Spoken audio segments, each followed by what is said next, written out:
আমি জানি একটা প্রশ্ন করলে অধিকাংশ মানুষ ভুল উত্তর দিবেন। বলেন তো ইসলাম শব্দের অর্থ কি? বলেন তো ইসলাম শব্দের অর্থ কি? শান্তি। ওলামা একরাম কি বলেন? শান্তি। হুজুর বললেন আত্মসমর্পণ করা। ইসলাম শব্দের অর্থ কি? আত্মসমর্পণ করা, সারেন্ডার করা, যে আমি আমার ইচ্ছা মতো চলবো না, আমার সমস্ত চলাফেরা হবে একমাত্র আসমানের মালিকের হুকুমে, আমার খাওয়া দাওয়া আল্লাহর হুকুমে, আমার লেনদেন ইসলামের নিয়ম অনুযায়ী করতে হবে, আমার কথাবার্তা, আমার বিবাহ শাদী, আমার লেনদেন, আমার ব্যবসা বাণিজ্য সর্বকিছু ইসলামের নিয়ম এবং নীতি মেনে যখন করা হবে, তখনই কেবলমাত্র একজন মানুষ মুসলমান হবে। ইসলাম শব্দের অর্থ শান্তি নয়। ইসলাম শান্তির ধর্ম, কিন্তু ইসলাম শব্দের অর্থ আত্মসমর্পণ করা। ইসলাম শব্দের অর্থ কি? আত্মসমর্পণ করা। মনে রাখবেন এই কথাটা। ইসলাম শব্দের অর্থ কি? আত্মসমর্পণ করা। মানে আমি আমার ইচ্ছা অনুযায়ী চলবো না, আমার সমস্ত ইচ্ছা হবে আল্লাহর ইচ্ছা এবং রসুলের তরিকা। অথচ আমাদের কথাবার্তা বলেন, লেনদেন বলেন, ব্যবসা বাণিজ্য বলেন, বিবাহ শাদী বলেন, কোনোটা কি আদৌ রসুলের সুন্নত অনুযায়ী হয়? ওয়ামাই ইয়াত্তাকিল্লাহা ইয়াজআল লাহু মাখরাজা। যে আল্লাহকে ভয় করে, ওয়ামাই ইয়াত্তাকিল্লাহ, যে আল্লাহকে ভয় করে, ইয়াজআল লাহু মাখরাজা, আল্লাহ রাব্বুল আলামিন বিপদ থেকে তার মুক্তির পথ বের করে দেয়। আল্লাহকে ভয় করা মানে গুনাহ ছেড়ে দেওয়া। আল্লাহকে ভয় করার অর্থ কি? তাকওয়ার একটা অর্থ হচ্ছে আল্লাহকে ভয় করা। আর যে আল্লাহকে ভয় করে সে কখনো মিথ্যা বলে না, যে আল্লাহকে ভয় করে সে কখনো সুদ খায় না, যে আল্লাহকে ভয় করে সে কখনো ঘুষ খায় না, যে আল্লাহকে ভয় করে সে কখনো মানুষকে ঠকায়া মারে না। যে মানুষ মানুষকে ধোঁকা দিল, আল্লাহর হাবিব সাল্লাল্লাহু আলাইহি ওয়াসাল্লাম বলেন যে মান গশানা ফালাইসা মিন্না, যে মানুষকে ধোঁকা দিল সে আমার উম্মতের দলভুক্ত নয়। আল্লাহ রাব্বুল আলামিন সুবহানাহু ওয়া তাআলা শানুহু প্রতিটা বান্দাকে জান্নাতে নেওয়ার জন্যই সৃষ্টি করেছেন। এমন কোনো মানুষ নাই যে মানুষকে আল্লাহ তাআলা সৃষ্টি করছেন জান্নাতের জন্য না। প্রতিটা সন্তান মার গর্ভ থেকে যখন জন্মগ্রহণ করে, প্রতিটা সন্তান ইসলামের ফিতরাতের উপর জন্মগ্রহণ করে। এবার সে হিন্দুর ঘরে আসুক, বৌদ্ধের ঘরে আসুক, খ্রিস্টানের ঘরে আসুক, ইহুদি নাসারার ঘরে আসুক, আর মুসলমানের ঘরে আসুক, প্রত্যেকটা সন্তান জন্মগ্রহণ করেন ইসলামের উপর। পরবর্তীতে ভাই সাউন্ড ঠিক করো, এরকম হয় কেন? পরবর্তীতে তার পরিবারের কারণে, তার সমাজের কারণে তার দিন ও দুনিয়া আস্তে আস্তে কি হতে থাকে? পরিবর্তন হতে থাকে। সামাজিক কারণে, পরিবারের কারণে কেউ হিন্দু হয়, কেউ খ্রিস্টান হয়, কেউ ইহুদি হয়, কেউ বৌদ্ধ হয়, আবার কেউ বা মুসলমান হয়। তো আল্লাহ রাব্বুল আলামিন সুবহানাহু ওয়া তাআলা শানুহু এমন কোন মানুষ নাই যাদেরকে সৃষ্টি করছেন জান্নাতে নেওয়ার জন্য ছাড়া, জাহান্নাম ছাড়া। জাহান্নামের জন্য আল্লাহ তাআলা কোনো বান্দাকে কি করেন নাই? সৃষ্টি করেন নাই। প্রত্যেকটা বান্দাকে আল্লাহ তাআলা সৃষ্টি করছেন জান্নাতের জন্য। আমরা ফেরাউনের নাম শুনছি না প্রিয় ভাইরা? হামানের নাম শুনছি, কারুনের নাম শুনছি, সাদ্দাতের নাম শুনছি, আবু জেহেলের নাম শুনছি, উতবার নাম শুনছি, মুগীরা, এমনি ভাবে কঠোরপন্থী যারা কাফের, মুশরিক, ইহুদি, নাসারা যাদেরকে আমরা চিনে থাকি, এদেরকেও আল্লাহ তাআলা জান্নাতের জন্যই সৃষ্টি করেছেন। কিন্তু দুনিয়াতে আসার পরে তাদের আমলের কারণে তারা জাহান্নামী হয়ে গেছে। শুধু তাই নয়, প্রত্যেকটা মানুষের জন্য আল্লাহ তাআলা এক একটা করে জান্নাত বরাদ্দ দিয়েছেন। ফেরাউনের নামেও জান্নাত আছে, হামানের নামেও জান্নাত আছে, কারুনের নামেও জান্নাত আছে, কিন্তু তারা আমলের কারণে তাদের জান্নাত হারিয়ে ফেলছে। আল্লাহ তাআলা ঈমানদারদেরকে তাদের জান্নাতগুলা উপহার স্বরূপ দিবেন। পরি সুবহানাল্লাহ। এজন্য ঈমান অনেক দামি সম্পদ। যার ঈমান আছে তার সব আছে, যার ঈমান নাই তার কিছুই নাই। অনেকে আমরা বলি স্বাস্থ্য সকল সুখের মূল, বলি কি বলি না? স্বাস্থ্য সকল সুখের মূল। আমি বলি না, স্বাস্থ্য সকল সুখের মূল নয়, সমস্ত সুখের মূল হচ্ছে ঈমান। সমস্ত সুখের মূল কি ভাই? ঈমান।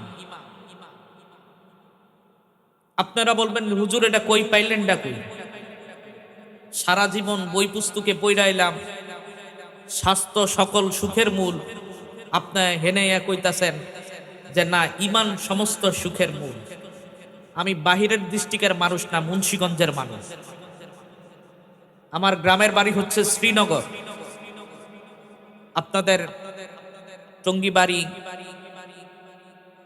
মাঝিবাড়ি মসজিদ চিনেন তো? মাঝিবাড়ি মসজিদের ইমাম খতিবের দায়িত্বে আছি।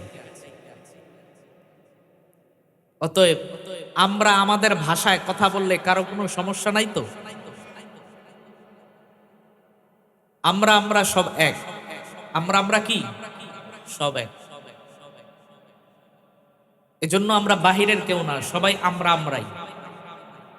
এজন্য দিনের দরদ নিয়ে কিছু কথা বলবো, আমরাও আমলের নিয়তে শুনবো, যাতে করে এখান থেকে কিছু মেসেজ নিয়ে যেতে পারি, যেন আজকের এই মাহফিলটা আমাদের হেদায়েতের জরিয়া হয়। সকলে পড়ি আমিন। তো বলতেছিলাম, স্বাস্থ্য সকল সুখের মূল নয়, ঈমান হচ্ছে সকল সুখের মূল। একটা উদাহরণ দিলে বুঝে আসবে। একজন লোক প্রচন্ড অসুস্থ, হাঁটতে পারে না, চলতে পারে না, নড়াচড়া করতে পারে না, কথা বলতে পারে না, কিন্তু তার সিনার মধ্যে ঈমানের দৌলত আছে। ঈমানের মহা মহা দৌলত আল্লাহ তাআলা তার সিনার মধ্যে রাখছে। এখন এই লোকটা যদি অসুস্থ অবস্থা ও বিছানার মধ্যে পড়ে থাকে, আপনারা বলেন তো এই লোকটা মরলে জান্নাতি না জাহান্নামী? জান্নাতি। কারণ তার সিনার ভিতরে কি আছে? ঈমান আছে। ঈমানের কারণে জান্নাতি। তার মানে আমাদের দুনিয়ার সুখ সুখ না, আসল সুখ হচ্ছে জান্নাতে। দুনিয়ার সুখ কি না? সুখ নয়। সূরাতুল মুমিনুনের মধ্যে আল্লাহ তাআলা প্রথম আয়াতের মধ্যে বলছেন যে কদ আফলাহাল মুমিনুন, অবশ্যই সমস্ত মুমিনরা সফল। অবশ্যই সমস্ত মুমিনরা কি? সফল। মুমিনরা কখনো ব্যর্থ নয়, মুমিনরা সর্ব অবস্থায় সফল। সফল হওয়ার পরেও মুহাম্মদুর রাসূলুল্লাহ সাল্লাল্লাহু আলাইহি ওয়াসাল্লামের মাথার মধ্যে লোহার হেলমেট ভেঙে ঢুকছে কি ঢুকে নাই? তায়েফের ময়দানে আল্লাহ রসুলকে রক্তাক্ত করা হয়েছে কি হয় নাই? দুনিয়াতে কেউ যদি সুখে থাকতে চায়, কেউ কষ্ট পাক, এটা কি কেউ চায়?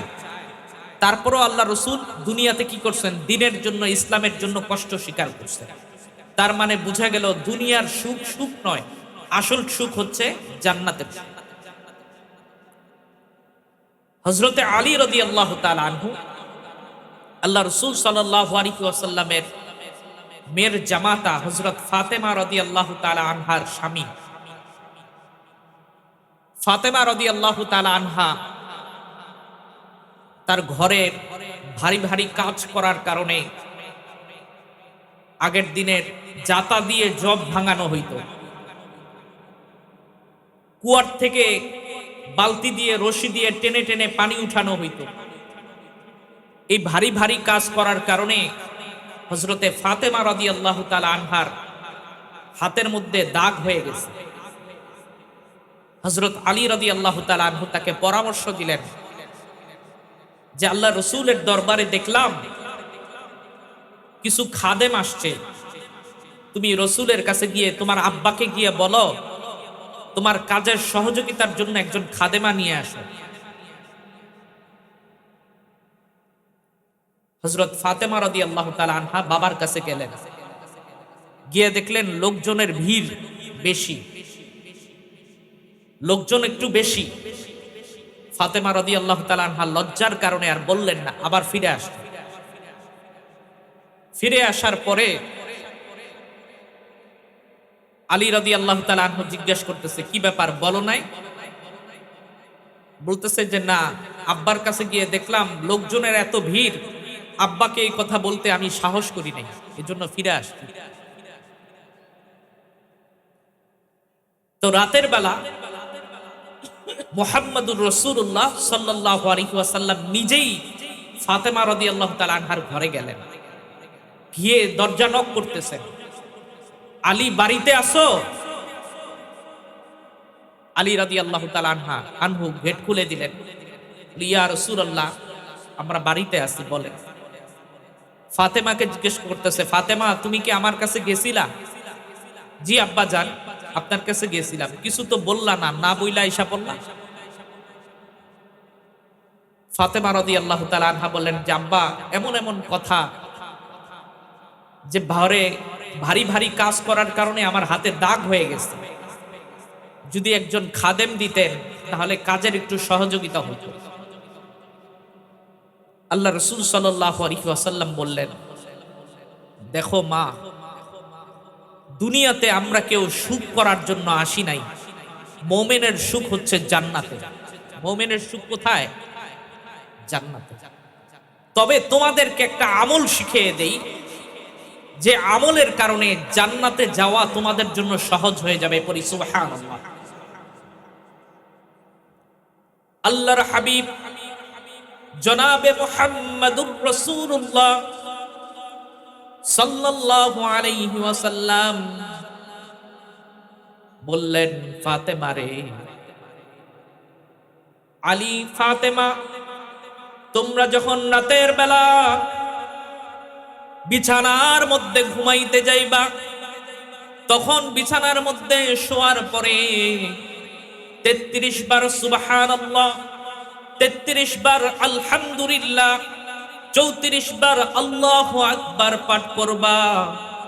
তাহলে আল্লাহ রাব্বুল আলামিন দুনিয়াতে সমস্ত কাজগুলা তোমাদের জন্য সহজ করে দিবেন। পড়ি সুবহানাল্লাহ। শুধু তাই নয়, রাতের বেলা বহু মানুষ আছে রাতের বেলা ঘুম হয় না। রাতের বেলা ঘুমানোর জন্য কত প্রকার ঘুমের ঔষধ খায়, ডাক্তারের কাছে দৌড়ায়, বলে ডাক্তার সাহেব রাতের বেলা ঘুম হয় না। এত কষ্ট করার পরই, কাজকর্ম করার পরে বিছানায় যখন শুই রাতের বেলা ঘুম হয় না, কোনো একটা ওষুধ লিখে দেন ডাক্তাররা, কত ওষুধ লেখলো আর কত ওষুধ খাইলো, কিন্তু কোনো ওষুধে কাজ হয় না। আল্লাহর হাবিব সাল্লাল্লাহু আলাইহি ওয়াসাল্লাম বলেন, কেউ যদি রাতের বিছানায় শোয়ার পরে 33 বার সুবহানাল্লাহ, 33 বার আলহামদুলিল্লাহ, 34 বার আল্লাহু আকবার পাঠ করে, পাঠ করতে দেরি ওই ব্যক্তির ঘুম আসতে দেরি হবে না। পড়ে সুবহানাল্লাহ। আপনার ঘুম আসে না? রাতের বেলা বিছানায় শুয়ে শুয়ে 33 বার সুবহানাল্লাহ, 33 বার আলহামদুলিল্লাহ, 34 বার আল্লাহু আকবার পাঠ করেন, দেখবেন পাঠ করতে দেরি হবে, আপনার ঘুম আসতে দেরি হবে না। সুবহানাল্লাহ। এজন্য আমরা তো আজকে ইসলামের কাছ থেকে বহু দূরে। ইসলামের শুধু আমরা নামে আছি, কামে নাই। আমি জানি একটা প্রশ্ন করলে অধিকাংশ মানুষ ভুল উত্তর দিবেন। বলেন তো ইসলাম শব্দের অর্থ কি? বলেন তো ইসলাম শব্দের অর্থ কি? শান্তি। উলামা ইকরাম কি বলেন? শান্তি। হুজুর বললেন আত্মসমর্পণ করা। ইসলাম শব্দের অর্থ কি? আত্মসমর্পণ করা, সারেন্ডার করা, যে আমি আমার ইচ্ছা মতো চলবো না, আমার সমস্ত চলাফেরা হবে একমাত্র আসমানের মালিকের হুকুমে, আমার খাওয়া দাওয়া আল্লাহর হুকুমে, আমার লেনদেন ইসলামের নিয়ম অনুযায়ী করতে হবে, আমার কথাবার্তা, আমার বিবাহ শাদী, আমার লেনদেন, আমার ব্যবসা বাণিজ্য সর্বকিছু ইসলামের নিয়ম এবং নীতি মেনে যখন করা হবে, তখনই কেবলমাত্র একজন মানুষ মুসলমান হয়। ইসলাম শব্দের অর্থ শান্তি নয়। ইসলাম শান্তির ধর্ম, কিন্তু ইসলাম শব্দের অর্থ আত্মসমর্পণ করা। ইসলাম শব্দের অর্থ কি? আত্মসমর্পণ করা। মনে রাখবেন এই কথাটা। ইসলাম শব্দের অর্থ কি? আত্মসমর্পণ করা। মানে আমি আমার ইচ্ছা অনুযায়ী চলবো না, আমার সমস্ত ইচ্ছা হবে আল্লাহর ইচ্ছা এবং রসুলের তরিকা। অথচ আমাদের কথাবার্তা বলেন, লেনদেন বলেন, ব্যবসা বাণিজ্য বলেন, বিবাহ শাদী বলেন, কোনোটা কি আদৌ রসুলের সুন্নত অনুযায়ী হয়? আপনাদের এখানে বিবাহ শাদী হলে গায়ে হলুদের অনুষ্ঠান আছে না নাই? ঢোল তবদা বাজে কি বাজে না?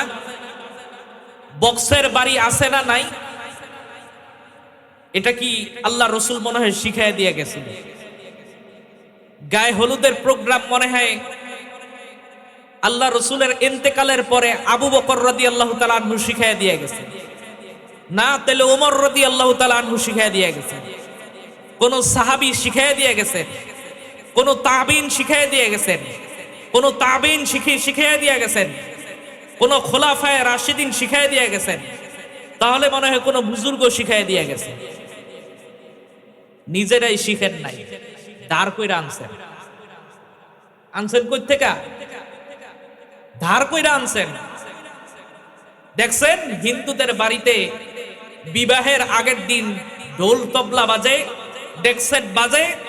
ওদের কাছে গিয়ে বলছেন যে আমাদের ইসলামের নিয়ম নীতি তো এখন আর ভাল লাগে না, ইসলামের যা ছিল খাইয়া শেষ করে হালাইছি, এখন তুমকো থেকে একটু দাঁড় দাও, আমরা দাঁড় দিয়ে এখন ঢোল তবলা বাজাইয়া ডেকসেট বাজাইয়া বিয়া শাদীর অনুষ্ঠান করি। কথা বলেন ঠিক কিনা?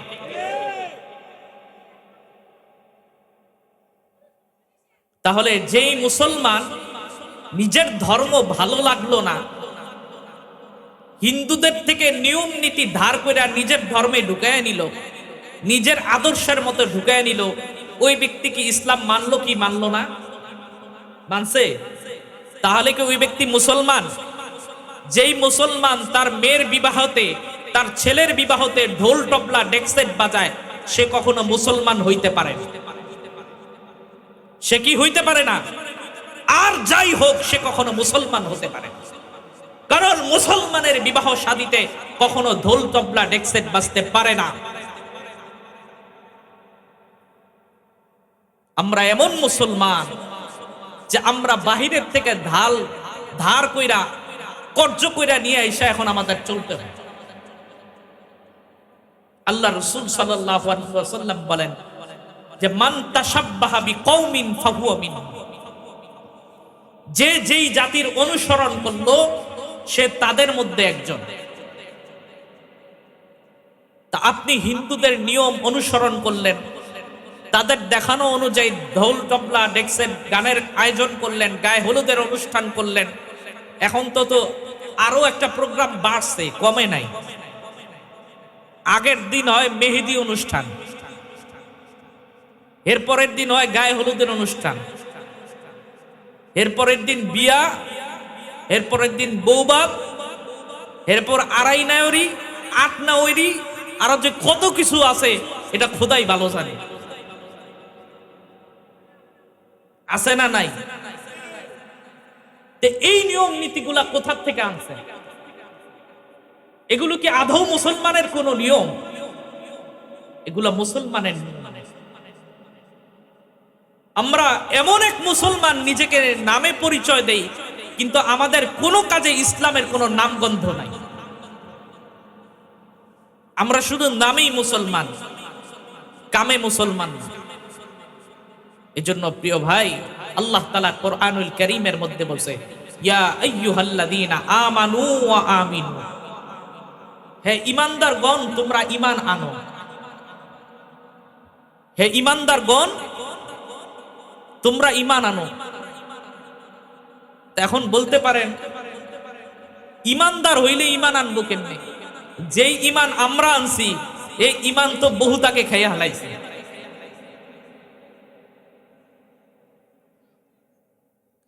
কিভাবে নষ্ট করছি ঈমান? আমরা কেউ মুসলমান হই নাই, মুসলমানিত্ব পাইছি। মুসলমান হইছে আবু বকর, মুসলমান হইছে ওমর, মুসলমান হইছে আলী, মুসলমান হইছে উসমান, মুসলমান হইছে হযরতে হামজা রাদিয়াল্লাহু তাআলা আনহু। তারা মুসলমান হইছে, আমরা মুসলমান হই নাই, মুসলমানিত্ব পাইছি। বাপে মুসলমান, পোলায়ও মুসলমান। ওই যে নামে নামে মুসলমান, কিন্তু কাজে কর্মে কোনো কিছুর মুসলমানের মুসলমানিত্ব নেই। এজন্য প্রিয় ভাই, শুধু নামে মুসলমান হলে চলবে না, কাজে মুসলমান হতে হবে। যদি কাজে মুসলমান হতে না পারি তাহলে দুনিয়া তো শেষ, আখেরাত তো শেষ। আমরা অনেক সময় বিপদ আপদে পড়ি, মুসিবতে পড়ি। আল্লাহ তাআলা বলেন, যখন কোনো বিপদে পড়বা, কোনো মুসিবতে পড়বা, তখন তোমাদের কাজ হচ্ছে গুনাহ ছেড়ে দেওয়া। গুনাহ কি করা? ছেড়ে দেওয়া। এখন আমরা বিপদে পড়লে, মুসিবতে পড়লে গুনাহ তো ছাড়ি না, বরং আরো বেশি করে গুনাহ করি। এখন বুঝে আসে নাই, বলবেন হুজুর একটা উদাহরণ দিলে বুঝে আসবো। কথা কোন ঠিক কি না? দেখবেন টেনশনে পড়ছে, একটার পর একটা সিগারেট ধরাইতে আছে না নাই? আরে ভাই কি হয়েছে, তুমি এমন বিড়ি টানো কে? আর দোস্ত কইস না, বহুত টেনশনে আছে। কি আছি?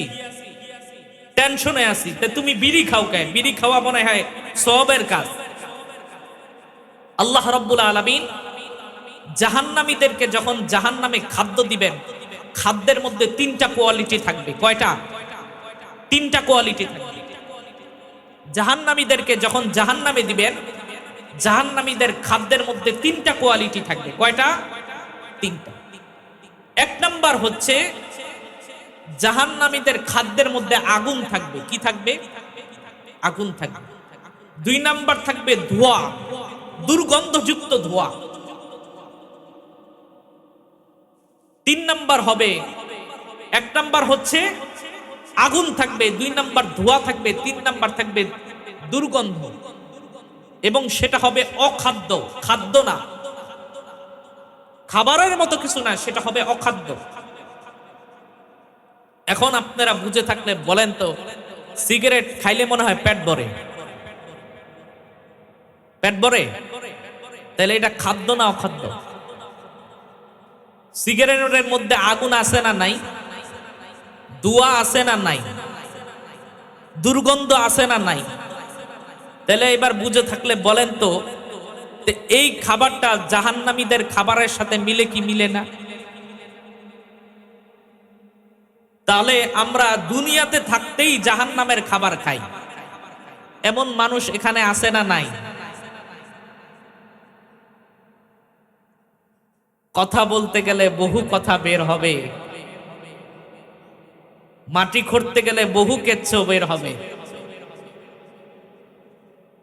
এজন্য প্রিয় ভাইরা, আর খাওয়া যাবে? আজকের থেকে তওবা করতে পারি তো ইনশাআল্লাহ যে জাহান্নামী খাদ্য আর খাবো না। খাইলে ভালো কিছু খাইয়েন, খারাপ কিছু খাইয়েন। বিপদে পড়ছে, টেনশনে পড়ছে, একটার পর একটা বিড়ি ধরাইতেছে। কিরে ভাই কি হয়েছে? ভাই বড় টেনশনে আছে। আল্লাহ তাআলা বললেন যে বিপদে পড়লে গুনাহ ছাড়ো, আমরা আরো গুনাহ ভালো কইরা করি। ব্যবসা বাণিজ্য করে, ব্যবসা বাণিজ্যের মধ্যে এখন ঋণগ্রস্ত হয়ে গেছে, ব্যবসা ভালো না, মন্দা ব্যবসা, লস হয়েছে, মানুষের থেকে টাকা পয়সা ধার নিছে, এখন বিপদে পড়ে গেছে। 2 দিন পর পর যাদের থেকে ধার নিছে টাকা পয়সা, এদের বাড়িতে এসে নক করে, মানে মহা এক টেনশনের মধ্যে পড়ে গেছে। এখন এই বিপদ থেকে বাঁচতে কেমনে হইব? কিস্তিতে যায়, কিস্তি উঠাইতে আছে না নাই? ব্যাংকে যায় লোন উঠাইতে, ব্যাংকের থেকে লোন উঠাইয়া ঋণ পরিশোধ করবে, কিস্তির থেকে টাকা উঠাইয়া ঋণ পরিশোধ করবে। বুঝে থাকলে বলেন তো, ব্যাংকের লোন আর কিস্তির লোন এগুলা হালাল নাকি সুদ? হারাম এবং সুদ। বিপদে পইরা আরো গুনাহ করলো, সুদ খাইল, সুদ নিল, সুদ দিল, তাহলে বিপদ বাড়বো না কমবো? এটা মনে রাখবেন। আপনি বিপদে পড়ে আল্লাহ বললেন গুনাহ ছাড়তে, আর আমি করলাম সুদের কারবার। মনে রাখবেন, এই বিপদ আপনাকে ছাড়বে না। এই বিপদ আপনাকে এমন ভাবে গ্রাস করবে যে বিপদ থেকে আপনি নিচে উদ্ধার হইতে পারবেন। এজন্য আল্লাহ তাআলা বলছেন 28 নম্বর পারা, কত নম্বর? 28 নম্বর পারা। সূরার নাম হচ্ছে সূরাতুত তালাক। সূরার নাম কি? সূরা তালাক। আল্লাহ রাব্বুল আলামিন 2 নম্বর আয়াতের শেষের দিকে, মাঝামাঝি আল্লাহ তাআলা 2 নম্বর আয়াতের শেষের দিকে এবং 3 নম্বর আয়াতের শুরুর দিকে আল্লাহ তাআলা বান্দাদেরকে 2টা মেসেজ দিয়েছে। 1 নম্বর বলে আল্লাহ তাআলা, ওয়া মান ইয়াত্তাকিল্লাহা ইয়াজআল লাহু মাখরাজা। যে আল্লাহকে ভয় করে, ওয়া মান ইয়াত্তাকিল্লাহ, যে আল্লাহকে ভয় করে, ইয়াজআল লাহু মাখরাজা, আল্লাহ রাব্বুল আলামিন বিপদ থেকে তার মুক্তির পথ বের করে দেয়। আল্লাহকে ভয় করা মানে গুনাহ ছেড়ে দেওয়া। আল্লাহকে ভয় করার অর্থ কি? তাকওয়ার একটা অর্থ হচ্ছে আল্লাহকে ভয় করা। আর যে আল্লাহকে ভয় করে সে কখনো মিথ্যা বলে না, যে আল্লাহকে ভয় করে সে কখনো সুদ খায় না, যে আল্লাহকে ভয় করে সে কখনো ঘুষ খায় না, যে আল্লাহকে ভয় করে সে কখনো মানুষকে ঠকায়া মারে না। যে মানুষ মানুষকে ধোঁকা দিল, আল্লাহর হাবিব সাল্লাল্লাহু আলাইহি ওয়াসাল্লাম বলেন যে মান গশানা ফালাইসা মিন্না, যে মানুষকে ধোঁকা দিল সে আমার উম্মতের দলভুক্ত নয়। মান গশানা ফালাইসা মিন্না, যে মানুষকে মানুষ ধোঁকা দিল সে আমার নবীর উম্মতের দলভুক্ত নয়। আমাদের সমাজে ধোঁকা আছে না নাই? একজনকে ধোঁকা দিয়ে ঠক দেওয়া আছে না নাই? ব্যবসায় মাপে কম দেওয়া আছে না নাই? ওজনে কম দেওয়া আছে না নাই? এগুলো কি মানুষকে ধোঁকা দেওয়া নয়? এগুলো কি মানুষকে ঠকানো নয়? আল্লাহ রসুল বলেন যে মানুষকে ঠকাইলো, যে মানুষকে ধোঁকা দিল, মান গশানা ফালাইসা মিন্না, সে আমার উম্মতের দলভুক্ত নয়। এজন্য প্রিয় ভাই, আমরা যে কোন কোয়ালিটির মুসলমান খোদাই ভালো জানে। আমাদের অবস্থা এখন এমন, সারা দেহে ঘাওয়ে ভরা, মলম দিব এমন অবস্থা হয়েছে যে পরিত্রাণের কোনো উপায় নাই। আল্লাহ তাআলা বলেন, ওয়া মাইয়াত্তাকিল্লাহা ইয়াজআল লাহু মাখরাজা, যে ব্যক্তি আল্লাহকে ভয় করে, যে ব্যক্তি আল্লাহকে ভয় করে গুনাহ থেকে বেঁচে থাকে, আল্লাহ তাআলা বলেন তার জন্য সর্বপ্রকার নিষ্কৃতির পথ আমি আল্লাহ খুলে দেই। যে আল্লাহকে ভয় করে, যে গুনাহ থেকে বাঁচে, সে ব্যক্তি সমস্ত মুক্তির থেকে, বিপদ থেকে মুক্তির পথ খুলে দেয় কে? অথচ বিপদে পড়লে আমরা কি করি? আরো গুনাহ করি। বিপদ থেকে বাঁচার জন্য কি করি? গুনাহ করি। আপনি ঋণ পরিশোধের জন্য কিস্তিতে টাকা উঠাইলেন, ব্যাংকের থেকে লোন নিলেন, মনে করলেন কি এই ঋণ আপনার জীবনে পরিশোধ হইব? সুদ দিয়া কখনো ঋণ পরিশোধ হয়? আল্লাহ এক বিধান দিল, আমি বানায় নিলাম আরেক বিধান। আল্লাহ এক পথে চলতে বললে আমরা চলি আরেক পথে। তাহলে আমাদের মুক্তির পথটা মিলবে কোথায়? কারণ মুক্তির রাস্তা, আমরা আমাদের নিজেদের মুক্তির রাস্তা নিজেরা বন্ধ করে দিই। নিজেরা নিজেদের মুক্তির রাস্তা কি করে দেই?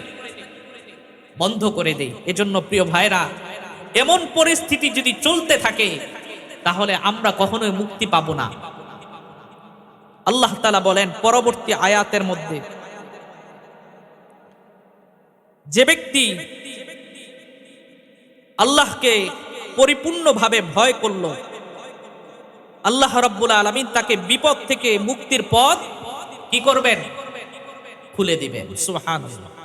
শুধু তাই নয়, আল্লাহ তাআলা পরবর্তী অংশের মধ্যে বলেন ওয়ায়ারযুকুহু মিন হাইসু লা ইয়াহতাসিব, আমি এমন জায়গার থেকে তার জন্য রিজিকের ফয়সালা করব সে কখনো কল্পনাও করে নাই।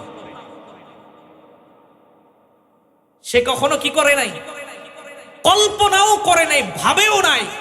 এমন ভাবে আমি তার জন্য এমন জায়গার থেকে, কল্পনা অতীত এমন জায়গার থেকে আমি আল্লাহ তাআলা তার জন্য রিজিকের ফয়সালা করব। এজন্য আল্লাহ বলেন সোজা পথে চলতে, আমরা চলি বাঁকা পথে। এজন্য বাঁকা পথে চললে কখনো মুক্তি পাওয়া যাবে। এজন্য মুক্তির পথ থেকে যদি আমাদেরকে বের করতে হয় মুক্তির পথ, তাহলে কোরআন এবং রাসূলের হাদিস ছাড়া বাঁচার কোনো কি নাই, উপায়। আপনি যা কিছু করেন, যেখানেই যান, যা কিছু করেন না কেন, আপনি ইসলামের কাছে পরিপূর্ণভাবে যতক্ষণ পর্যন্ত আত্মসমর্পণ না করবেন ততক্ষণ পর্যন্ত আপনি কি হতে পারবেন না? প্রকৃত মুসলমান হতে পারবেন।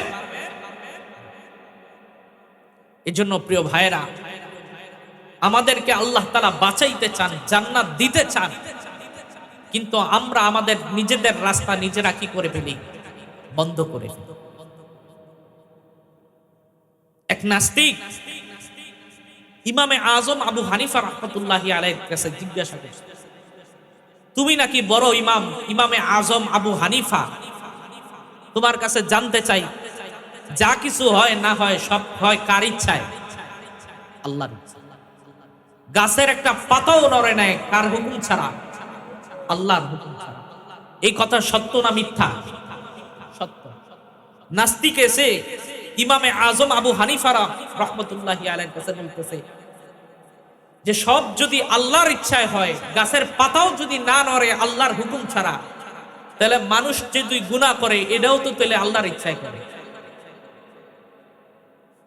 আবু হানিফা রাহমাতুল্লাহি আলাইহি তার কথা শুনে চুপ করে আছে। নাস্তিক বলে যদি মানুষের সবকিছু আল্লাহর হুকুমে হয়, তো গুনাহ যদি আমি করি তাহলে তো আল্লাহর হুকুমেই করি। আবু হানিফা রাহমাতুল্লাহি আলাইহিকে বলতেছেন যে এটা কি আমার কথা যুক্তি আছে না নাই? আবু হানিফা বলেন যে তোমার যুক্তি ঠিক আছে, কিন্তু তোমার উদ্দেশ্য ভালো না। যুক্তি ঠিক আছে, উদ্দেশ্য কি না? ভালো না। তা আমি যদি তোমার এটা একটা বুঝাইয়া দেই, তুমি বুঝ নিবা তো? হ্যাঁ ঠিক আছে, বুঝ দিলে বুঝ নিলে। আবু হানিফা রাহমাতুল্লাহি আলাইহি মাটির এক চাকা নিয়ে ঠাস করে তার কপালের মধ্যে মারছে, লাভ দিয়ে উঠছে। ওই মিয়া হুজুর মানুষ আসলেই আপনার জিগালেন, আপনি আমার ডিলাডিলি শুরু করছে। আবু হানিফা রাহমাতুল্লাহি আলাইহি বললেন, একটু আগে না কইলা যা হয় আল্লাহর ইচ্ছায় হয়, তা আমি ঢিলা লইলাম, ঢিলা হাতে লইলাম, তোমারে দইরা মারলাম, এটা আল্লাহর ইচ্ছায় ধরলাম, আমার কি দোষ? ওই ব্যক্তি চুপ হয়ে গেছে যে না, মানুষ গুনাহ আল্লাহর ইচ্ছায় করে না, কিন্তু আল্লাহ তাআলা বান্দাকে কি দিয়েছেন? স্বাধীনতা। চাইলে তুমি গুনাহও করতে পারো, চাইলে নেক আমলও করতে পারো। আমি আল্লাহ তাআলা তোমাদেরকে স্বাধীনতা দিয়েছি। ফাআলহামাহা ফুজুরাহা ওয়া তাকওয়া। চাইলে তুমি তাকওয়া অর্জন করে আল্লাহ ওয়ালাও হতে পারো। ফাআলহামাহা ফুজুরাহা ওয়া তাকওয়াহা। আবার চাইলে তুমি গুনাহ করে গুনার মাধ্যমে তুমি তোমার জীবন নষ্টও করতে পারো। গুনাহ করলে ফলাফল খারাপ, নেক আমল করলে ফলাফল ভালো। দোনোটা রাস্তা আমি আল্লাহ তোমাকে খুলে দিছি, তোমাকে স্বাধীনতা দিছি, এখন যা খুশি তা করো, আমি তোমাদেরকে কিচ্ছু বলবো না। সুদ খাইলেও কিছু কমু না, মিথ্যা কইলেও কিছু কমু না, মানুষের হক মারলেও কিছু কমু না। যখন কওয়ার সময় হইব ঠিক ওই সময়। এজন্য ৬০-৭০ বছরের জিন্দেগির হায়াত পাইয়া যদি মনে করি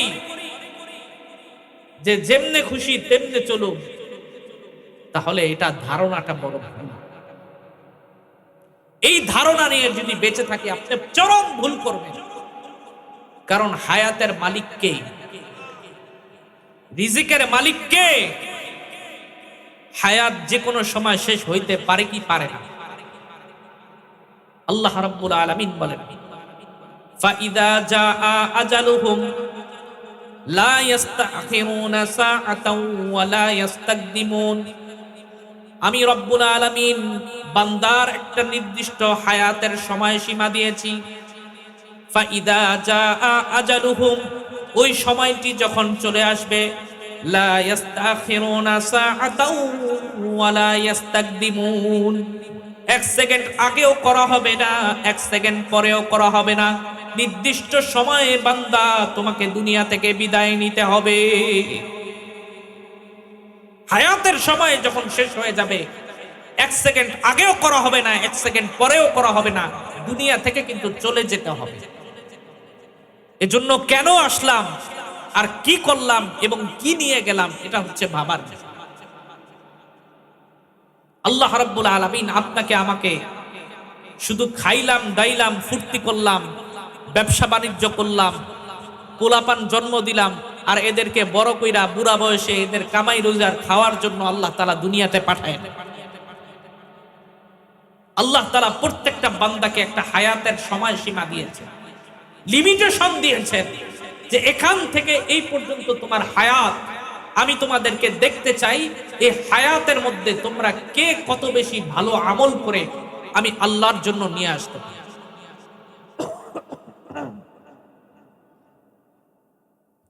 আল্লাহ রাব্বুল আলামিন সুবহানাহু ওয়া তাআলা শানুহু প্রত্যেকটা মানুষকে যখন সৃষ্টি করলেন, প্রত্যেকটা মানুষ যখন রূহের জগতে, কোথায়?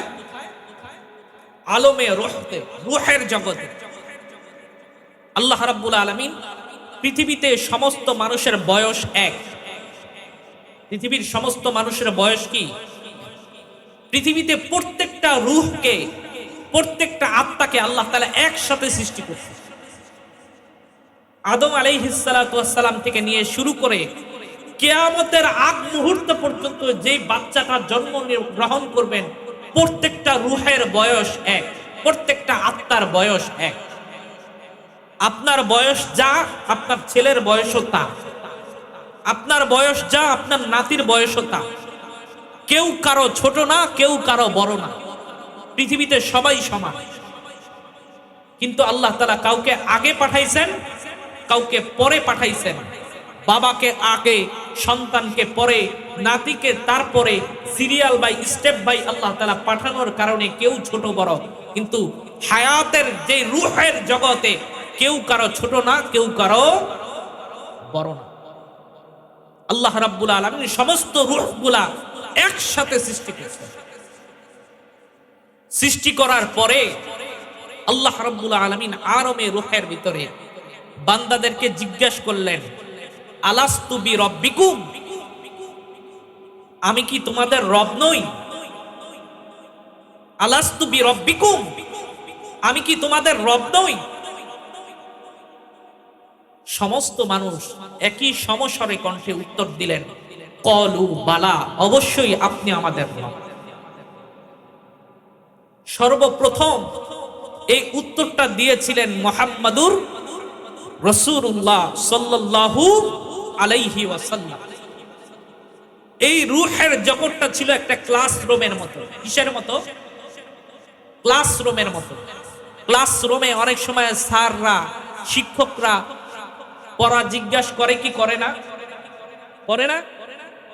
ক্লাসরুমে শিক্ষক যখন ছাত্রদেরকে কোনো প্রশ্ন করে, দেখবেন ফার্স্টের বেঞ্চের থেকে, প্রথম বেঞ্চ থেকে যেই ছাত্রের রোলটা 1 নাম্বার, সে ব্যক্তি দাঁড়ায় কি করে? প্রথম উত্তরটা দেয়। পিছনে যারা থাকে, কারো মেধা কম, কারো মেধা বেশি, সবাই দাঁড়ায় বলেন যে হ্যাঁ হ্যাঁ হ্যাঁ, এটাই এটাই। ওই দিন আল্লাহর হাবিব সাল্লাল্লাহু আলাইহি ওয়াসাল্লাম সর্বপ্রথম উত্তর দিয়েছিলেন যখন আল্লাহ তাআলা জিজ্ঞাসা করছে আলাস্তু বিরাব্বিকুম, আমি কি তোমাদের রব নই? ওই দিন সর্বপ্রথম ক্লাসের ফার্স্ট বয় মুহাম্মদুর রাসূলুল্লাহ তিনি বলছেন ক্বালু বালা, অবশ্যই আপনি আমাদের রব। মুহাম্মদুর রাসূলুল্লাহর দেখা দেখি সমস্ত নবীরা বলছে ক্বালু বালা, তাদের দেখা দেখি তাদের উম্মতটা বলছেন ক্বালু বালা, এভাবে পৃথিবীর সমস্ত রূপগুলা বলছেন ক্বালু বালা, আপনি আমাদের রব। আল্লাহ তাআলা বললেন ক্লাসরুমে উত্তর দিলে চলবে না, আমি তোমাদেরকে পরীক্ষা নিতে চাই। কি নিতে চাই? পরীক্ষা নিতে চাই। এই পরীক্ষা নেওয়ার জন্য আল্লাহ তাআলা দুনিয়াতে আমাদেরকে পাঠিয়েছেন। কাউকে হিন্দুর ঘরে, কাউকে বৌদ্ধর ঘরে, কাউকে ইহুদির ঘরে, কাউকে নাস্তিকের ঘরে, কাউকে বা মুসলমানের ঘরে আল্লাহ তাআলা পাঠিয়েছেন। আল্লাহ তাআলা বলছেন এক একজনকে এক এক সিস্টেমে দুনিয়াতে পাঠাইলাম। পাঠানোর পরে আমি আল্লাহ দেখতে চাই, ওই যে রূহের জগতে বলছিলা ক্বালু বালা, দেখতে চাই আসলেই তোমার কথা ঠিক আছে না মিথ্যা আছে।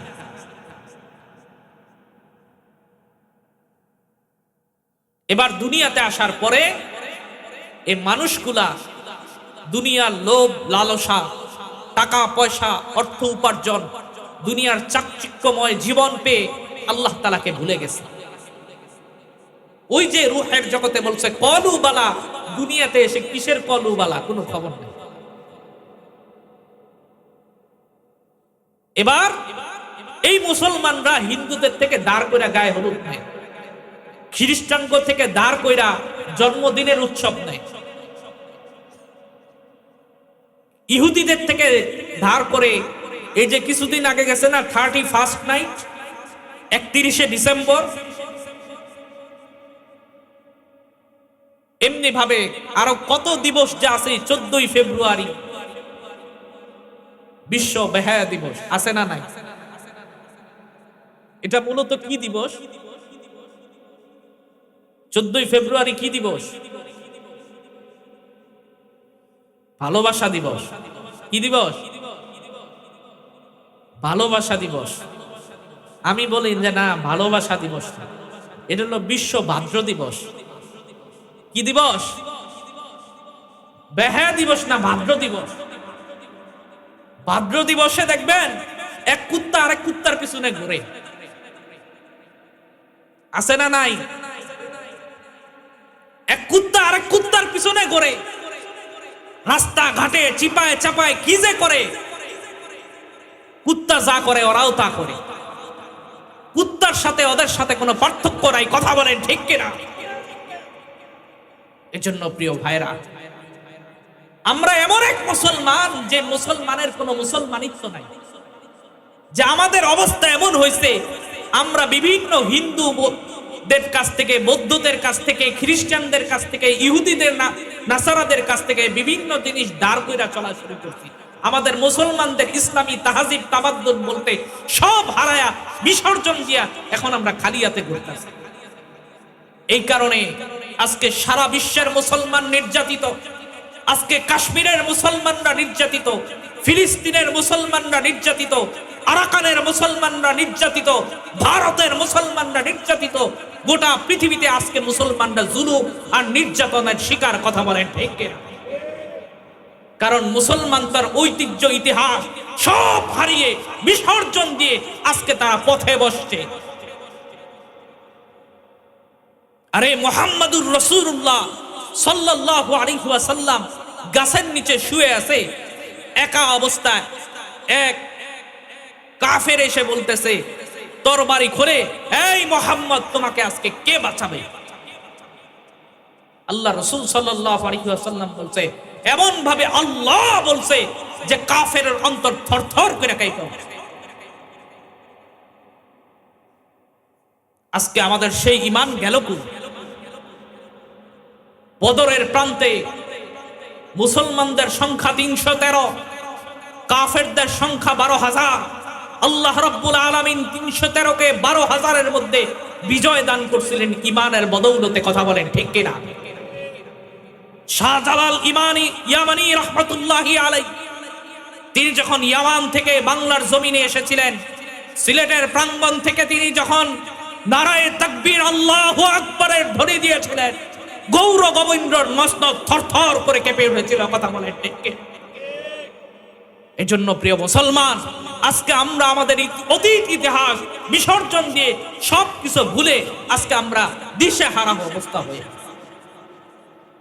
মুসলমান সিংহের জাতি, মুসলমান ওমরের জাতি, মুসলমান ওসমানের জাতি, মুসলমান আলীর জাতি, মুসলমান কখনো পথ হারা জাতি নয়, মুসলমান হচ্ছে পথ ওয়ালা জাতি। কথা বলেন ঠিক কিনা? আজকে মুসলমানের পিছনে এই দুর্গতি, কারণ মুসলমান তাদের সমস্ত মুসলমানিত্ব ভুলে যাওয়ার কারণে আজকে মুসলমানরা আজকে পথে বসেছে। এজন্য প্রিয় ভাইরা, আমরা যেভাবে চলতেছি এভাবে চললে চলবে না। সামনে আসতেছে গাজওয়াতুল হিন্দ, সামনে ইমাম মাহদী আলাইহিস সালাতু ওয়াস সালাম আসতেছে। মুসলমানদের এক ক্লান্তি লগ্ন অতিক্রম করে এমন এক সময় আসবে, যেই সময় গাছা পাকা সমস্ত ঘরে ইসলামের পতাকা পথ করে উড়বে। আমেরিকার ওয়াশিংটনে কালেমার পতাকা উঠবে, ভারতের দালানগুলোর মধ্যে কালেমার পতাকা উঠবে। এমন কোন জায়গা নাই যেখানে কালেমার পতাকা উঠবে না। কথা বলেন ঠিক কি? সেই দিন আমাদের জন্য অপেক্ষা করতেছে। কিন্তু যদি আমরা এভাবে চলতে থাকি, আমাদের কারো পিছনের চামড়া থাকবে না। কথা বলেন ঠিক কি? এজন্য এই অবস্থা থেকে আমাদেরকে বাঁচতে হবে। এখন থেকে ওয়াদাবদ্ধ হতে হবে, জান যাক জীবন যাক, ইসলাম ছাড়া কোনো কিছু মানি না, মানব না। ইসলাম ছাড়া কোনো কিছু মানি না, মানব না। এজন্য ইসলাম হচ্ছে একজন মানুষের জীবনের পূর্ণাঙ্গ জীবন ব্যবস্থা। মুসলমান কিভাবে খাবে, মুসলমান কিভাবে ঘুমাবে, মুসলমান কিভাবে হাঁটবে, মুসলমান কিভাবে লেনদেন করবে, মুসলমান কিভাবে ব্যবসা বাণিজ্য করবে, মুসলমান কিভাবে বিবাহ শাদী করবে, মুসলমান কিভাবে তাদের জীবনকে সুন্দরভাবে পরিচালনা করবে, এমনকি মুহাম্মদুর রাসূলুল্লাহ শিখিয়ে গেছেন মুসলমান কিভাবে টয়লেটে যাবে, মুসলমান কিভাবে টয়লেট থেকে বের হবে। এমন কোন ব্যবস্থা নাই যা ইসলামের মধ্যে মুহাম্মদুর রাসূলুল্লাহ সাল্লাল্লাহু আলাইহি ওয়াসাল্লাম আমাদেরকে শিখিয়ে যান। কিন্তু আজকে আমরা মুসলমানরা রাসূলের আদর্শকে বাদ দিয়ে বিধর্মীদের আদর্শ নিয়ে আজকে আমরা লাফালাফি শুরু করি। আল্লাহর রাসূল সাল্লাল্লাহু আলাইহি ওয়াসাল্লাম বলেন, ক্বালা রাসূলুল্লাহি সাল্লাল্লাহু আলাইহি ওয়াসাল্লাম, মান আহাব্বা সুন্নতি ফাকাদ আহাব্বানি ওয়া মান আহাব্বানি কানা মাই ফিল জান্নাহ। আল্লাহর হাবিব সরওয়ারে দু আলম নবী পাক মুহাম্মদুর রাসূলুল্লাহ সাল্লাল্লাহু আলাইহি ওয়াসাল্লাম বলেন, মান আহাব্বা সুন্নতি ফাকাদ আহাব্বানি ওয়া মান আহাব্বানি কানা মাই ফিল জান্নাহ। মান আহাব্বা সুন্নতি, যে আমার সুন্নতকে ভালোবাসলো, ওয়া মান আহাব্বানি, সে ব্যক্তি আমাকেই ভালোবাসলো, ওয়া মান আহাব্বানি, আর যে আমাকে ভালোবাসলো, কানা মাই ফিল জান্নাহ, ওই ব্যক্তি আমার সাথে জান্নাতে থাকবে। যে আমার সুন্নতকে ভালোবাসলো সে আমাকেই ভালোবাসলো, আর যে আমাকে ভালোবাসলো সে আমার সাথে একই সাথে জান্নাতে থাকবে। আমরা রাসূলের সাথে জান্নাতে থাকতে চাই কি চাই না? দুহাত তুলে উপরের দিকে উঠায় বলি, চাই কি চাই না? যদি চেতেই হয়, চাইতেই হয়, তাহলে ইসলাম ছাড়া অন্য কিছু মানবো, ইসলাম ছাড়া অন্য কিছু মানবো না। আজকের থেকে একটা ওয়াদা নিতে পারবো তো ইনশাআল্লাহ? জীবন যেখানে যে কিছু হোক না কেন, ইসলাম ছাড়া অন্য কোনো নীতি মানবো না। আপনার সন্তানের বিবাহ অনুষ্ঠানে আজকের পর থেকে গায়ে হলুদের অনুষ্ঠান করবেন না, রাজি আছেন তো ইনশাআল্লাহ? দেখবেন বরকত কই থেকে দেয় আল্লাহ, এমন ব্যবস্থা করবেন যে আপনি কল্পনাও করতে পারবেন। বিবাহ শাদী এটা কি শুধু সমাজের একটা স্বাভাবিক একটা নিয়ম নীতি না ইবাদত? এটা কি সামাজিক একটা নিয়ম নীতি বা পারিবারিক নিয়ম নীতি না ইবাদত? আল্লাহ রসুল বলেন যে আর নিকাহু আদআফুল ঈমান, বিয়ে শাদী এটা হচ্ছে ঈমানের একটা অর্ধেক অংশ, ঈমানের অর্ধেক অংশ। তো ঈমানের একটা অর্ধেক অংশ আপনি শুরু করলেন নাজায়েজ কাজ দিয়ে, গান বাদ্য করে আপনি ঈমানের একটা প্রথম অংশ শুরু করলেন, তাহলে এটাকে ইবাদত রাখলাম নাকি এই ইবাদতটাকে ডাইলে খিচুড়ি বানায়া আমরা শেষ করে দিলাম? এক বালতি দুধের মধ্যে 2 ফোঁটা চনা ডাইলা দিলাম, এই দুধ মনে হয় খাওয়া যাইব? এই দুধ যদি আপনি কয়দিন রেখা দেন, এই দুধ ভালো থাকবো না নষ্ট হয়ে যাবে? তা আপনি যে বিবাহ শাদী গায়ে হলুদের অনুষ্ঠান কইরা আপনি দিলেন, মেহেদি অনুষ্ঠান করে মেয়ের বিবাহ দিলেন, ছেলের বিবাহ দিলেন, তালাক হইব না হইব কই? ওদিন পত্রিকার মধ্যে দেখলাম বাংলাদেশের 3টা জেলা তালাকের মধ্যে শ্রেষ্ঠ স্থান অর্জন করছে। এর মধ্যে হলো কুমিল্লা 1 নাম্বার, 2 নাম্বার মুন্সিগঞ্জ।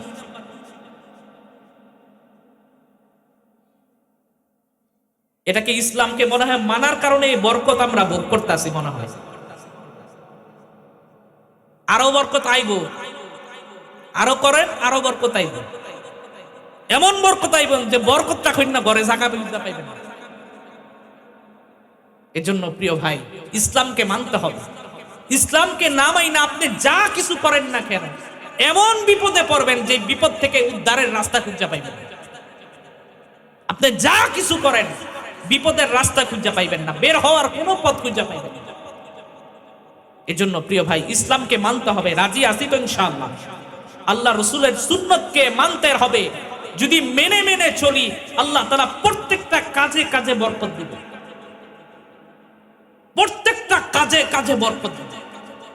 আপনি আশ্চর্য হয়ে যাবেন, এমন জায়গা থেকে রিজিকের ব্যবস্থা করবেন আল্লাহ যা আপনি কখনো কল্পনাও করতে পারেন।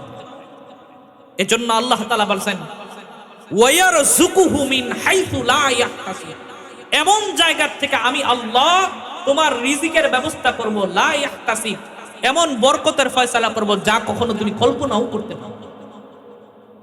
আল্লাহর ওয়াদা সত্য না মিথ্যা? মানেন তো?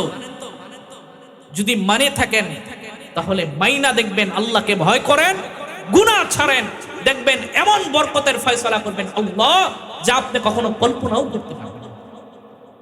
আল্লাহ তাআলা বলেন যে এমন একটা কিতাব আমি তোমাদেরকে দিলাম, আলিফ লাম মিম যালিকাল কিতাব লা রাইবা ফি, কিতাবের মধ্যে কোনো সন্দেহ নেই। কিতাবের মধ্যে কি নাই?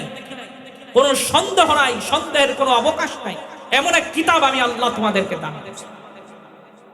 এত কিছু পাওয়ার পরেও ইসলাম আমাদেরকে ভালো লাগে না। এত কিছু পাওয়ার পরেও আমাদেরকে কি লাগে না? ইসলাম ভালো লাগে না। আল্লাহ রাব্বুল আলামিন পৃথিবীতে এমন কোন প্রাণী সৃষ্টি করেন নাই যেই প্রাণী তার 2 পায়ে ভর করে মাথা উঁচু করে দাঁড়ায়। যেই প্রাণী 2 পায়ে ভর করে মাথা উঁচু করে দাঁড়ায়, এমন কোন প্রাণী পৃথিবীতে আল্লাহ তাআলা সৃষ্টি করে না, একমাত্র মানুষ ছাড়া। দেখান তো একটা প্রাণী আছে 2 পায়ে দাঁড়ায় মাথাটা উঁচু করে দাঁড়াইতে পারে? আছে? এখন বলবেন হুজুর একটা তো আছে, পেঙ্গুইন। পেঙ্গুইন আছে না 2 পায়ে খাড়ায়, কিন্তু দেখবেন যখন হাঁটে মাথাটা কিন্তু উঁচু না, নিচু করে হাঁটে। একমাত্র মানুষ আল্লাহ তাআলা এমন ভাবে সৃষ্টি করছেন যারা 2 পায়ে দাঁড়ায় মাথা উঁচু করে দাঁড়াইতে পারে। কেন আল্লাহ তাআলা এই সম্মান দিলেন, ইজ্জত দিলেন?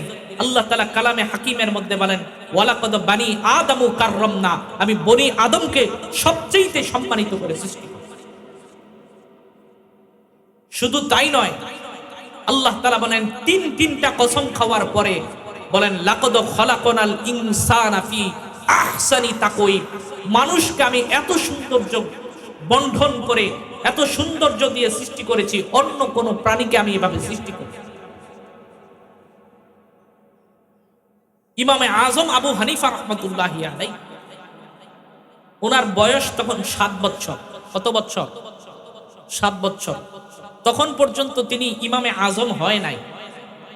ওনার নাম মূলত নোমান বিন সাবের। নাম কি? নোমান বিন সাবেত, আর ওনার মেয়ের নাম হচ্ছে হানিফা। মেয়ের নাম কি? ওই নামে পরিচিত আবু হানিফা।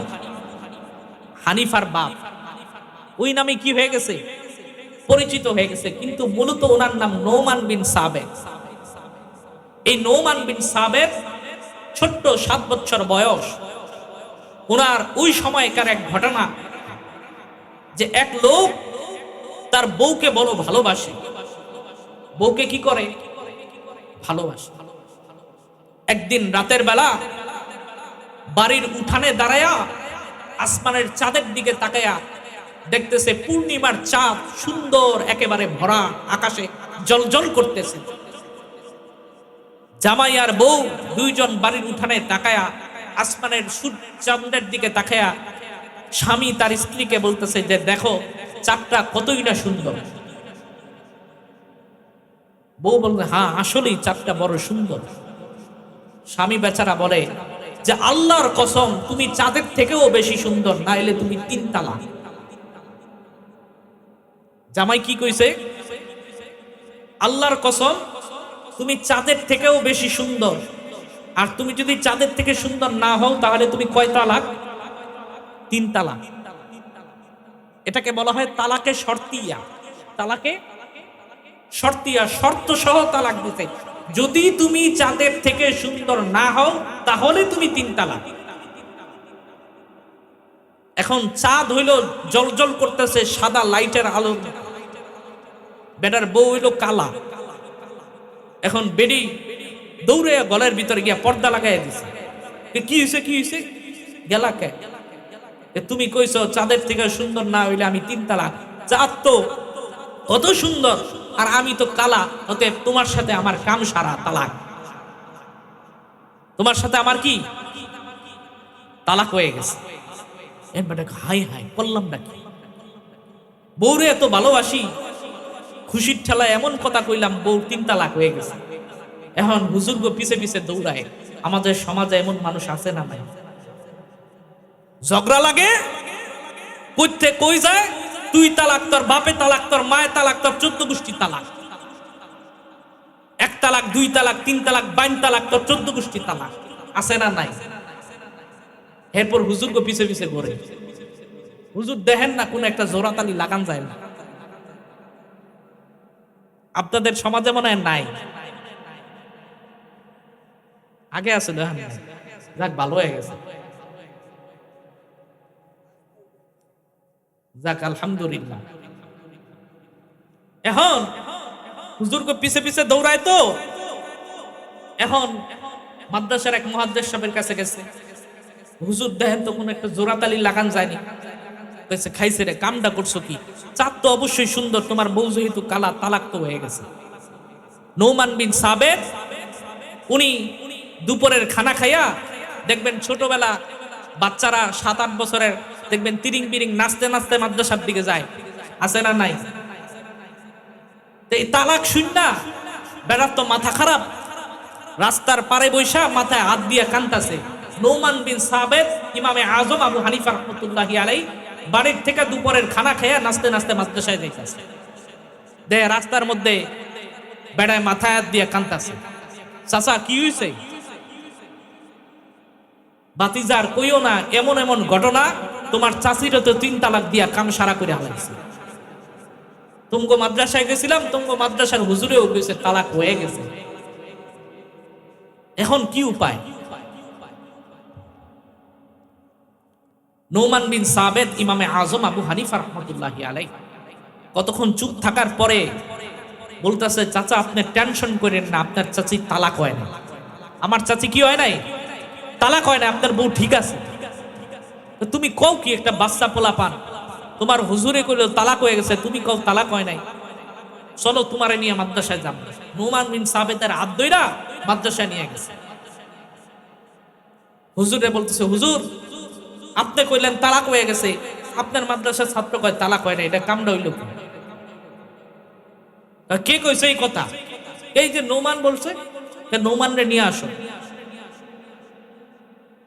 নোমান বিন সাবেতকে নিয়ে আসছে ইমামে আজম আবু হানিফা রাহমাতুল্লাহি আলাইহি। আনার পর বলতেছে, নোমান তুমি বলে বলছো তালাক হয়ে গেছে, তালাক হয় নাই? বলছে হ্যাঁ হুজুর আমি বলছি তালাক হয় না। তুমি কেমনে বললা? হুজুর আপনি কি সূরা 3টা পড়েন নাই? আল্লাহ তাআলা বলেন ওয়াত-তিনি ওয়াজ-যাইতুন ওয়া তুরি সিনিন ওয়া হাদাল বালাদিল আমিন লাকাদ খালাকনাল ইনসানা ফি আহসানি তাকওয়িম। আল্লাহ তাআলা বলেন তিন ওয়াত-তিনি ওয়াজ-যাইতুন, তিনের একটা জান্নাতি ফল, তিনের কসম, ওয়াজ-যাইতুন যাইতুনের কসম, ওয়া তুরি সিনিন তুর পাহাড়ের কসম, যে তুর পাহাড়ে তুরে সিনায় আমি হযরতে মুসা আলাইহিস সালামকে ওহী নাযিল করছি। তিনের কসম, যাইতুনের কসম, ওয়া তুরি সিনিন তুর পাহাড়ের কসম, ওয়া হাযাল বালাদিল আমিন পবিত্র নগরীর কসম, মক্কা মদিনার কসম। চারটা কসম করার পরে আল্লাহ তাআলা আবার অবশ্যই তাকিদ ব্যবহার করছেন, লাকাদ খলাকনাল ইনসানা, আমি অবশ্যই মানুষকে ফি আহসানি তাকওয়িম, সবচেয়ে সুন্দর আকৃতি দ্বারা সৃষ্টি করেছি। পরে আল্লাহু আকবার। নৌমান বিন সাবিত হুজুরকে বলতেছে, হুজুর আল্লাহ চারটা কসম করার পর বলতেছেন লাকাদ খলাকনাল ইনসানা ফি আহসানি তাকওয়িম, অবশ্যই মানুষকে আল্লাহ তাআলা সবচেয়ে সুন্দর আকৃতি দ্বারা সৃষ্টি করছে। অতএব আমার চাচি যদি কালাও হয়, আল্লাহ যেহেতু বলছে সুন্দর, অতএব তালাক হয় না। সুবহানাল্লাহ। এই ছিল আবু হানিফা, ছোটবেলা থেকে তীক্ষ্ণ মেধার অধিকারী। এই জন্য প্রিয় ভাই, আপনাকে আমাকে আল্লাহ তাআলা এমন এক ইজ্জত আর সম্মান দান করছেন, ওয়ালাকাদ বানি আদম কাররামনা, বনি আদমকে সবচেয়ে সম্মানিত করেছি। শুধু তাই নয়, সবচেয়ে সুন্দর আকৃতি। নাকের সেন্টারটা যদি পিছনে দিত, তাহলে খাওয়ানোর লোকমাটা লইয়া পিছন থেকে একটু সুইঙ্গা হেরপর কানে মুখে দিত। আল্লাহ তাআলা এমন ভাবে সুন্দর আকৃতি দিলেন যে খাবারটা মুখের মধ্যে দিলেই নাক সিগন্যাল দিবে যে খাবারটা ভালো না খারাপ। সুবহানাল্লাহ বলবেন না? এত সুন্দর করে বানাইলেন কে? কি জন্য বানাইছে? মালিককে সেজদা না দেওয়ার জন্য? দেওয়ার জন্য বানাইছে। প্রিয় ভাইরা, আল্লাহকে ডাকার জন্য দিয়েছেন আল্লাহ তাআলা এই জবান, এই চোখ আল্লাহর কুদরত দেখার জন্য আল্লাহ তাআলা দিয়েছেন, জবান আল্লাহ তাআলার তাকবীর বলার জন্য, আল্লাহর গুণগান করার জন্য আল্লাহ তাআলা জবান দিয়েছেন। এই জবান মিথ্যা বলতে দেন নাই। এই জবান আল্লাহ তাআলা মানুষের হক নষ্ট করার পথে ব্যবহার করতে দেন নাই। এই কান আল্লাহ তাআলা গান শুনতে দেন নাই। ও যুবক, তোমার এই চোখ আল্লাহ তাআলা পর্নোগ্রাফি দেখার জন্য দেন নাই। এই মস্তিষ্ক মানুষের ক্ষতি করার জন্য, চিন্তা ভাবনা করার জন্য দেন নাই। এই হাতকে হারাম স্পর্শ করার জন্য দেন নাই। এই পাকে হারাম পথে চলার জন্য দেন নাই।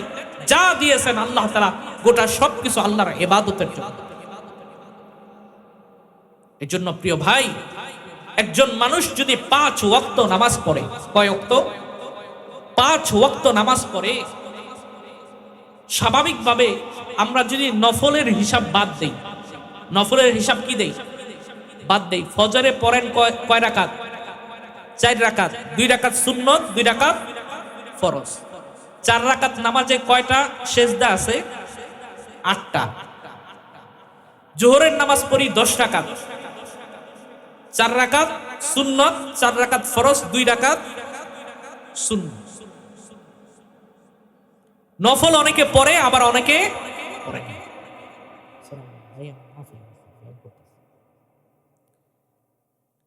এজন্য প্রিয় ভাইরা, তাহলে 10 রাকাতের মধ্যে সেজদা আছে কয়টা? 20টা। 4 আর 20 হইল কত? 24টা। আসরের নামাজ 4 রাকাত, 4 রাকাতে কয়টা সেজদা? 8টা। কতটা হইল? 32টা। মাগরিবের 5 রাকাতে সেজদা কয়টা? 10টা। 32 আর 10 কত? 42। এশার নামাজ ধরেন 9 রাকাত পড়েন, 4 রাকাত ফরজ, 2 রাকাত সুন্নত, 3 রাকাত বেতের। 9 রাকাতে কয়টা? 18টা। মোট হচ্ছে 64টা সেজদা। 5 ওয়াক্ত নামাজ যদি কোনো বান্দা পড়ে, দৈনিক 64 বার আল্লাহ তাআলাকে সেজদা দেয়। কখনো ভাবছেন আর যেই লোকটা 64 বার দৈনিক তার মালিকের কদমে সেজদা দেয়, ওই ব্যক্তির জন্য আল্লাহ তাআলা এমন জায়গার থেকে রিজিকের ফয়সালা করবে ওই ব্যক্তি কখনো কল্পনাও করতে পারে না। সুবহানাল্লাহ। এজন্য প্রিয় ভাই, তুমি নামাজ ছেড়ে দিছো আর রিজিকের জন্য তুমি টেনশন করো না। না, তোমার রিজিকের জন্য টেনশন করতে হবে না, তুমি নামাজ পড়ো। রিজিকের মালিক কে? তুমি অভাবে আছো, টেনশন করার দরকার নাই, তুমি নামাজ ধরো, রিজিকের ফয়সালা করবেন আল্লাহ। এজন্য প্রিয় ভাই, তোমাকে বলি যে দুনিয়ার হায়াতের জিন্দেগি কিন্তু একদিন শেষ হয়ে যাবে। মালিককে যদি খুশি করে মরতে পারো, তোমার দুনিয়াও জান্নাত, আখিরাতও জান্নাত। আর আল্লাহকে যদি অসন্তুষ্ট করে ফেলি, দুনিয়াতে তো হারাবোই, আখিরাতও হারাবো। আপনি সুখে শান্তিতে থাকতে পারবেন না। ঘরে অশান্তি, বউ কথা শোনে না, ঘরে পোলা কথা শোনে না, ঘরের মধ্যে অশান্তি, ব্যবসায় কোনো বরকত নাই, চাকরির কোনো বরকত নাই, ঘরের মধ্যে অভাব চলে, নানান পদের টেনশন চলতে থাকে। এজন্য প্রিয় ভাই, এত টেনশন থেকে যদি মুক্তি পেতে চাই, তাহলে ভয় করতে হবে কাকে? আল্লাহ। আল্লাহর সামনে যদি মস্তক অবনত করি, রিজিকের ফয়সালা করে দিবেন কে? আল্লাহ।